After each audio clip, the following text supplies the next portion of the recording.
Wherever you go, whatever you do, throw a little at it. Omax, Vest and Briefs.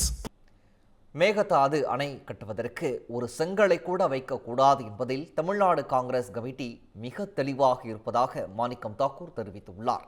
இதுகுறித்து சென்னையில் அவர் அளித்த பேட்டியை தற்போது நாம் பார்க்கலாம். தமிழ்நாடு காங்கிரஸ் கமிட்டியுடைய செயற்குழு மிக தெளிவாக சொல்லுது. எங்களை பொறுத்த மட்டும் இந்த மேகதாது அணை என்பது தமிழகத்தினுடைய ஜீவாதார பிரச்சனையை ஆக இருக்கின்ற காவிரியில விவசாயத்தை அழித்துவிடும். இது நடக்கக்கூடாது. தமிழக அரசினுடைய அனுமதி இல்லாமல் மத்திய அரசு இதற்கு அனுமதி கொடுக்கக்கூடாது. காங்கிரஸ் கட்சி எங்களை பொறுத்த மட்டும் மிக தெளிவாக இருக்கிறார். அதுல ஒரு செங்கலை கூட வைக்கக்கூடாது என்பதில் மிக தெளிவாக எங்களுடைய முயற்சிகள் இருக்கும். தமிழ்நாடு காங்கிரஸ் கமிட்டியை பொறுத்த மட்டும் ஒரு செங்கலை கூட மேகதாதுக்காக வைக்கக்கூடாது என்பதில் எந்த ஒரு சந்தேகமும் இல்லை. நாங்கள் அதற்காக தொடர்ந்து போராடுவோம். தமிழ் ஜனம் சேனலை சப்ஸ்கிரைப் பண்ணாம பார்த்துட்டு இருந்தீங்கன்னா மறக்காம சப்ஸ்கிரைப் பண்ணிடுங்க.